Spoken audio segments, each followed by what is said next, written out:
আমার বাড়ির লোক বা অনেকে আশেপাশে আছে আমার, বা আমার রিলেটিভরাও, তারাও জানতে চায় কি আমি এইসব করি কী কারণে, কী লাভ হবে এতে, আমি কি পাই। অনেকে আমাকে ইনবক্স করে বা মেসেজ করে, তুমি কত কামাচ্ছ, কত পাচ্ছ এখন।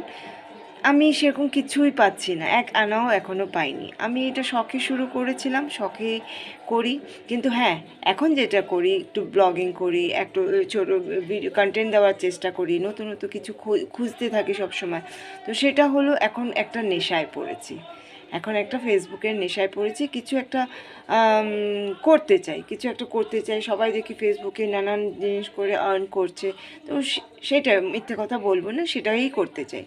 কিন্তু যদি বলো এর আগে এখনও তো কিছু পাই না, তো বলো কি কেন করছি, এত কেন লড়াই করছি। এত লড়াই এই জন্যই করছি কি যাতে আমার পরে, আমার যাওয়ার পরে যারা থেকে যাবে তারা আমাকে দেখে একটু খুশি হবে, আমাকে নিজের মধ্যে একদম জ্যান্ত রাখতে পারবে। আমি না থাকলেও আমাকে জ্যান্ত, মানে আমাকে ফিল করতে পারবে। আমি এই করতাম, আমি ওই করতাম, আমার আওয়াজ, আমার নাচ, আমার গান, আমার গল্প, এগুলো শুনতে পারবে, আবার রিকল করে দেখতে পারবে। তার নেক্সট জেনারেশনকে দেখাতে পারবে কি দেখো এই এই করতো, আমার মা এরকম এরকম ছিল, এরকম করতো। আর কিছু না, এইটাই পাবো। সবাই, আমি চলে গেলেও সবার মনে থেকে যাব, এইটাই পাবো। এই জন্যই করি। তারপরে কি পেলাম না পেলাম পরে দেখা যাবে, কিন্তু প্রথমেই শুরু করেছিলাম এইটা দেখে, এইটা ভেবেই কি স্মৃতিটা রেখে দিয়ে যাব।